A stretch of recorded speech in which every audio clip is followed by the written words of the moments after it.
Good morning everyone, welcome back to the channel. आज यहाँ पर हम 15 सितंबर के करंट अफेयर डिस्कस करेंगे। चलिए शुरू करते हैं एक शॉर्ट न्यूज़ के साथ। रिसेंटली आयुष्मान भव कैंपेन और आयुष्मान भव पोर्टल इनको लॉन्च किया गया है। किसके द्वारा? हमारी प्रेसिडेंट द्रौपदी मुर्मू के द्वारा। वर्चुअल सेरेमनी थी जिसमें उन्होंने इनको लॉन्च किया है गांधीनगर से।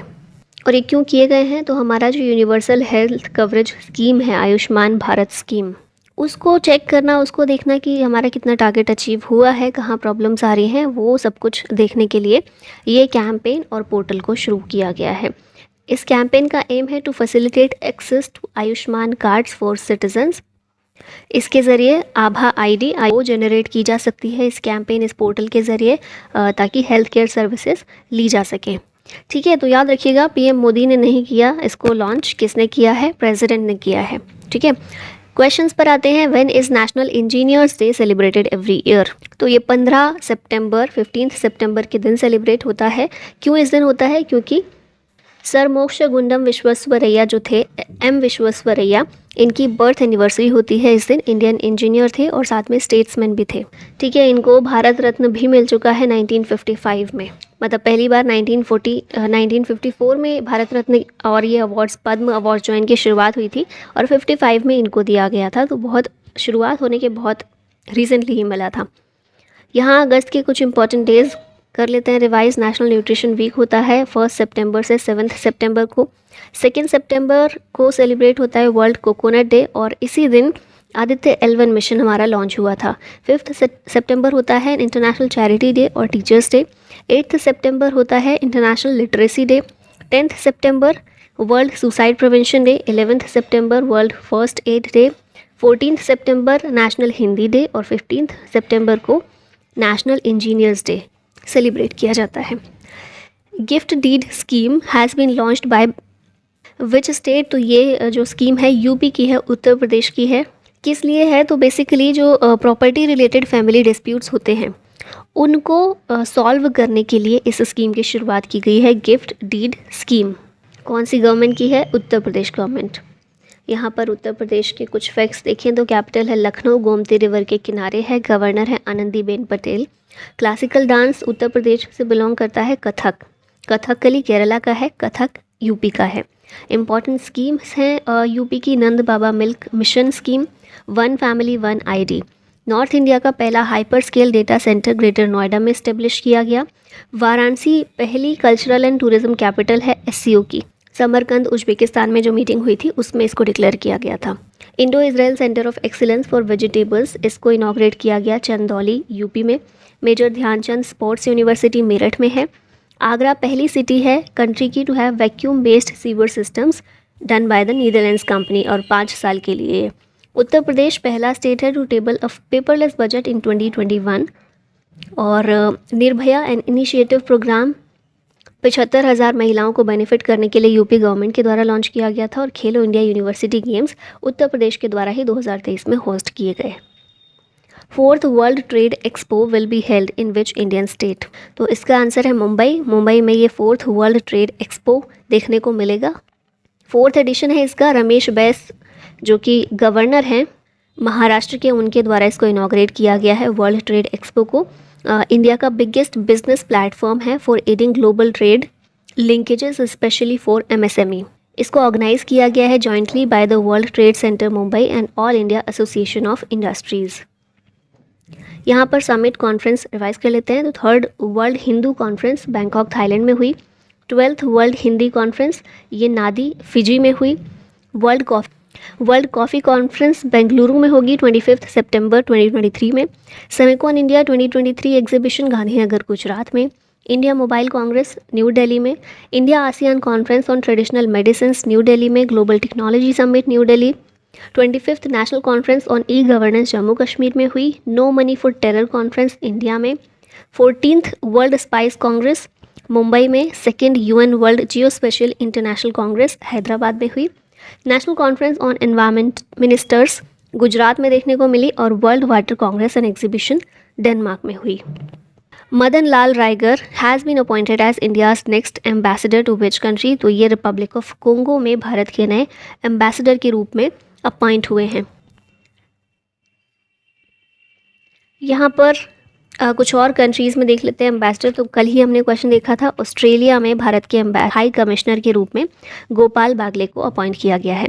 मदन लाल रायगर ये एम्बेसडर है रिपब्लिक ऑफ कोंगो में। नामग्या सी खाम्पा ये सोमालिया में भारत के एम्बेसडर हैं।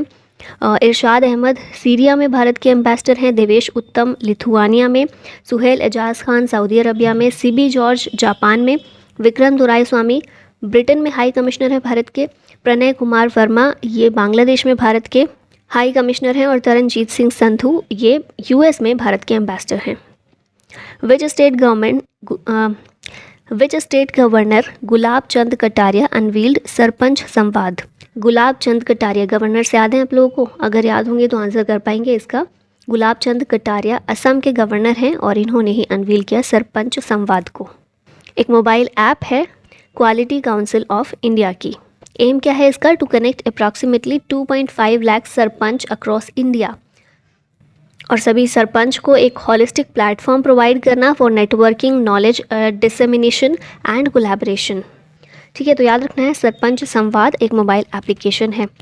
यहाँ बात कर लेते हैं असम की। सीएम है हेमंत विश्व शर्मा। गवर्नर हमने देख ही लिए गुलाब चंद कटारिया। गुवाहाटी हाईकोर्ट के चीफ जस्टिस हैं संदीप मेहता। अमृत वृक्ष आंदोलन वेब पोर्टल असम में ही शुरू किया गया था, जिसका टारगेट है 1 करोड़ सेपलिंग प्लांटेशन का। इंडिया का पहला international multi modal logistics park Assam में इस्टेब्लिश किया गया। पहला पिग स्कूल इंडिया का असम में है। बुरा चपोरी वाइल्ड लाइफ सेंचुरी ये न्यूज़ में थी, असम में ही है। बोहाग बिहू 7 दिन का फेस्टिवल होता है, ये असम में सेलिब्रेट किया जाता है। 7 नेशनल पार्क हैं असम में, काजीरंगा, मानस, डिब्रू साइखोवा, नामेरी, ओरांग, देहिंग पटकई और Raimona national park. Who has been appointed vice chairperson of the NASSCOM. NASSCOM की वाइस चेयरपर्सन अपॉइंट की गई हैं एस गंगाधरन या सिंधु गंगाधरन। नासकॉम क्या है? National association of software and service companies, जिसकी स्थापना हुई थी 1 मार्च 1988 को। हेडक्वार्टर है न्यू दिल्ली में। चेयरमैन इसके हैं अनंत महेश्वरी और अभी वाइस चेयरपर्सन बनी है सिंधु गंगाधरन। पिक्चर में भी आप इनको देख रहे हैं। अब जो भी विमेन रही हैं फिलहाल न्यूज़ में उनको देखें। जया वर्मा सिन्हा पहली महिला चेयरपर्सन है रेलवे बोर्ड की। निगार शाहजी आदित्य L1 इंडिया का पहला सोलर मिशन जो है उसके पीछे प्रोजेक्ट डायरेक्टर हैं निगार शाहजी। इसरो के साइंटिस्ट एल वलारमथी इनकी डेथ हो गई है। चंद्रयान 3 की जो मिशन लॉन्च हुआ था उसके पीछे हमने जो काउंटडाउन वाली वॉइस देखी थी वो इन्हीं की थी। प्रियन सेन मिस इंडिया अर्थ 2023 बनी है। प्रीति अगलियम कौन है? ये IIT मद्रास का जो पहला किसी फॉरेन कंट्री में कैंपस बना है। कहाँ पर बना है? जाम्बिया में। वहाँ पर ये फर्स्ट एवर वुमेन डायरेक्टर बनी है IIT में, प्रीति अगलियम। रश्मि शुक्ला SSB की डायरेक्टर जनरल हैं। वसुधा गुप्ता आकाशवाणी की प्रिंसिपल DG बनी है। स्टेफनी फ्रेपर्ट पहली वुमेन रेफरी हैं फीफा मेंस वर्ल्ड कप में, इन्होंने रेफरी के तौर पर अपनी भूमिका निभाई। इन्फोसिस ने ईगा स्वाइतेक को ब्रांड एम्बेसडर के रूप में साइन किया है। When did the Battle of Saragarhi take place? तो ये हुई थी 12 सितंबर 1897 में, बैटल ऑफ सारागढ़ी। और अभी पंजाब के जो CM हैं भगवंत सिंह मान, इनके द्वारा अनाउंस किया गया है कि बैटल ऑफ सारागढ़ी में जितने भी लोगों ने अपने जीवन का बलिदान किया था उन्हें ट्रिब्यूट पे किया जाएगा। और ट्रिब्यूट कैसे पे किया जाएगा? एक मॉन्यूमेंट बनाया जाएगा, state of the art monument बनाया जाएगा, जो कि 21 ब्रेव सिख सोल्जर जो है उनके लिए एक ट्रिब्यूट होगा। ठीक है, तो बैटल ऑफ सारागढ़ी ये हिस्टोरिकल डेट इसकी याद रखिएगा। बैटल ऑफ सारागढ़ी की कुछ बेसिक चीज़ें देख लेते हैं। तो ये लड़ा गया था 12 सितंबर 1897 में। कहाँ पर लड़ा गया था? North west frontier province of British India, जो अभी खैबर पख्तूनवा है ना पाकिस्तान का, और ब्रिटिश इंडिया के टाइम पर नॉर्थ वेस्ट फ्रंटियर प्रोविंस था, वहाँ पर ये लड़ाई हुई थी, ये युद्ध हुआ था। किन के बीच हुई थी? तो डिफेंसिव साइड इसमें थी, जिसमें 21 सिख सोल्जर्स मौजूद थे ऑफ 36 सिख रेजिमेंट। 36वीं सिख रेजिमेंट के 21 सिख सोल्जर इसमें मौजूद थे। फ़िलहाल ये जो रेजिमेंट है ना, ये इंडियन आर्मी की 4th बटालियन के नाम से जानी जाती है। और डिफेंसिव साइड तो ये था। ऑफेंसिव साइड कौन सा था? तो against soldiers of Pashtun Orakzai tribes more than 8 to 10,000 in numbers. अच्छा ये बताइए, आप लोगों ने वो देखी है केसरी मूवी देखी है? अक्षय कुमार की है, तेरी मिट्टी सॉन्ग उसका हम सबको बहुत पसंद आता है। बस वही मूवी याद कर लीजिए, वही है बैटल ऑफ सारागढ़ी। जैसे फोर्ट दिखाया गया था, जो सारागढ़ी जगह थी वो एक कम्युनिकेशन टावर था between fort Lockhart and fort Gulistan. और फिर पश्तून ट्राइब्स जो हैं उन्होंने हमला कर दिया था और उस समय पर वहाँ पर 21 सिख सोल्जर मौजूद थे 36 सिख रेजिमेंट के। और वो सोल्जर्स जो थे उनको लीड कर रहे थे हविलदार ईशर सिंह। उन 21 लोगों ने लड़ते हुए 200 ट्राइबल्स और उनको मार दिया था और 600 को इंजर कर दिया था।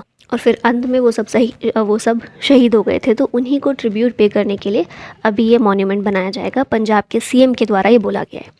ठीक है। विच country has become the largest export partner of Bangladesh. तो बांग्लादेश का लार्जेस्ट एक्सपोर्ट पार्टनर इंडिया बन गया है। ऑप्शन बी यहाँ पर करेक्ट है। जापान और चाइना को सरपास करके बांग्लादेश का लार्जेस्ट एक्सपोर्ट पार्टनर है भारत। ये भी याद रखिएगा, Agartala Akhaura rail link project ये इंडिया और बांग्लादेश के बीच ही इस पर काम चल रहा है। ठीक है, ट्रेड रूट है ये, बस इतना ही याद रखिएगा। Which country has recently rejoined the European Union's science research programme Horizon Europe. तो ये यूके ने यूरोपियन यूनियन का साइंस रिसर्च प्रोग्राम को वापस से रिजॉइन कर लिया। हमें पता है कि ईयू को यूके ने छोड़ दिया है ना, यूरोपियन यूनियन को छोड़ दिया है, उससे क्विट कर दिया है, एग्जिट कर लिया है। लेकिन अभी फ़िलहाल साइंस रिसर्च प्रोग्राम है जो ईयू का, जिसका नाम है हॉरिजन यूरोप, इसको वापस से रिजॉइन कर लिया है यूके ने। ठीक है, तो याद रखिएगा बस इतना ही। India Middle East Europe economic corridor was formed along the side lines of which summit. तो बताने की ज़रूरत नहीं है, G20 समिट 2023 में जो हुई है इसमें बात की गई है एक नए India Middle East Europe economic corridor की। और इसको US, Saudi Arabia, European Union, UAE, France, Germany, Italy, इन सभी कंट्रीज़ ने साइन कर दिया है। ये कॉरिडोर क्या करेगा, इंडिया को अफ्रीका और यूरोप दोनों से जोड़ने का काम करेगा। और साथ में चाइना का जो one road one belt initiative है उसको भी चैलेंज क्रिएट करने का ये काम करेगा, क्योंकि भारत उसका हमेशा से विरोध करता रहा है ना, कि वो शामिल नहीं होगा और चाइना ये गलत कर रहा है, वो बना रहा है जिस तरह से वो गलत कर रहा है। तो उसी का एक अल्टरनेटिव प्रोवाइड किया है अभी, जिसके थ्रू ये इकोनॉमिक कॉरिडोर बनाया जाएगा। अब लास्ट में क्वेश्चन है आप लोगों के लिए, Gopal Baglay has been appointed as India's next high commissioner to which country, USA, Nepal, Bangladesh या फिर ऑस्ट्रेलिया। रिवीजन भी किया था हमने इस क्वेश्चन का, तो आंसर कीजिएगा। और इसी के साथ वीडियो का होता है and. Thank you so much for watching. जय हिंद।